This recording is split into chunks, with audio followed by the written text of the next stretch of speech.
तपाईलाई 24 घण्टे सूचना दिएर घर खाली गर्न सक्नुहुन्छ? अनि के बर्खाको बाढी चाहिँ तपाईलाई 24 घण्टे सूचना दिएर आउँथ्यो त? धरानमा एकजना सुकुम्बासी नेताले मलाई उनको निजी स्कर्पियोमा घुमाए।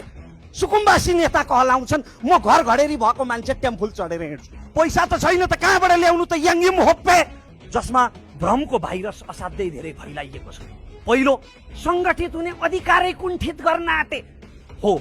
हामीले भनेकै हो, जनताको करबाट तलब खाने कर्मचारी खुल्लम खुल्ला कार्यालयभित्रै काङ्ग्रेस एमालेर माओवादी हुन पाउँदैन।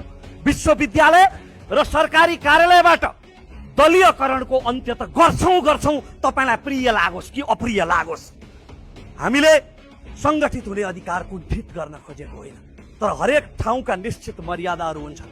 अझ बुझ्ने गरी भन्दा हामीले नुहाउन पाउने अधिकार खोज्ने भनेको होइन, भान्सा कोठामा नुहाउन पाइँदैन भनेको। अर्को विषयमा पनि असाध्यै धेरै भ्रम फैलाइयो। यो सरकार सुकुम्बासी प्रति निर्मम भयो। अघि 18 वटा सुकुम्बासी आयोग र खर्च भएको 9 अर्ब रुपियाँको निर्मम प्रसङ्ग माननीय यज्ञमणि नेउपानेले सुनाउनु भयो। म त देख्दिनँ, तर म मेरा अग्रजहरूलाई ऐना हेर्न आह्वान गर्छु। 35 वर्षसम्म तपाईको गलत नीतिले सृजना भएको र तपाईको बदनियतले विकराल बनेको समस्या हो कि होइन सुकुम्बासी समस्या? सरकारले जोखिमयुक्त क्षेत्रबाट, नदी किनारबाट नागरिकलाई उद्धार गरेर बचाउन चाह्यो। भ्रमको भाइरस यति विघ्न फैलाइयो, एकजना माननीयले भन्नुभयो, ए तपाईलाई 24 घण्टे सूचना दिएर घर खाली गर्न सक्नुहुन्छ?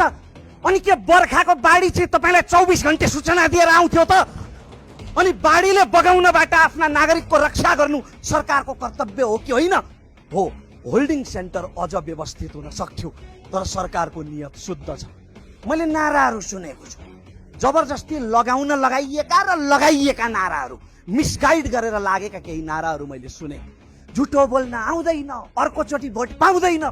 म देशभरिका, मेरो झापा क्षेत्र नम्बर 1 र सम्पूर्ण राष्ट्रमा रहेका वास्तविक सुकुम्बासीहरूसँग फेरि पनि प्रतिबद्धता व्यक्त गर्न चाहन्छु। मैले अर्कोचोटि भोट पाऊँ कि नपाऊँ, तपाईले यही सरकारको कार्यकालमा लाल पूर्जा अवश्य पाउनुहुन्छ, यो म प्रतिबद्धता व्यक्त गर्न चाहन्छु। तर पहिचान स्पष्ट हुनुपर्छ। अस्ति एकजना नेताले, अग्रज माननीयले भन्नुभयो, गरिबहरू विकासका बाधक होइनन्। हो सभामुख महोदय, मेरो पूर्ण सहमति छ, किनभने यो देशमा सबभन्दा गरिब सांसदको आज प्रतिस्पर्धा हुने हो भने प्रथम स्थानमा मेरो पनि दावेदारी रहन्छ। त्यसकारण म सहमत छु। तर गरिब को हो? एकातिर 5 पुस्तासम्म लाल पूर्जा पर्खिरहेका वास्तविक सुकुम्बासी भूमिहीनहरू छन्, अर्कोतिर धरानमा एकजना सुकुम्बासी नेताले मलाई उनको निजी स्कर्पियोमा घुमाए। सुकुम्बासी नेता कहलाउँछन्, म घर घडेरी भएको मान्छे टेम्फुल चढेर हिँड्छु, सभाध्यक्ष महोदय। त्यसकारण सर्वप्रथम पहिचान गरौँ वास्तविक भूमिहीन सुकुम्बासी को हो। त्यसपछि सुकुम्बासी समस्याको साँच्चीकै समाधानका लागि साझा संकल्प गरौँ। जसरी संविधान निर्माणमा तपाईहरूको साझा सहमति बन्यो र यस्तो उत्कृष्ट संविधान निर्माण भयो, यद्यपि यसमा संशोधन गर्नुपर्ने धेरै विषयहरू छन्, तिनमा म जान चाहन्न, आज समयको पाबन्दी छ। सुकुम्बासी समस्याको सही समाधानको मार्गचित्र सबै मिलेर खोजौँ। पहिला वास्तविक सुकुम्बासीहरूको पहिचान गरौँ। नदी र जोखिमयुक्त क्षेत्रमा बसेका भूमिहीनहरूलाई राज्यले व्यवस्थापन गरोस्, सार्वजनिक जग्गाहरू खोजेर अथवा खरिद गरेर। जहाँसम्म अहिले नै जग्गाको प्रश्न छ, पहिला फाँडेरै बस्ने चलन थियो, त्यति बेलाको सरकारले आओ तराई झर फाँडेरै बस भन्थ्यो। त्यसकारण अहिले नै जग्गाको जहाँसम्म प्रसङ्ग छ, नागरिकता ऐनलाई नजिर मानौ र 2062 साल चैत्र मसान्तभन्दा अगाडि जग्गा चर्चेको प्रमाण पुर्याउने सबैलाई लाल पूर्जा दिउँ, जो वास्तविक भूमिहीन र सुकुम्बासी हो।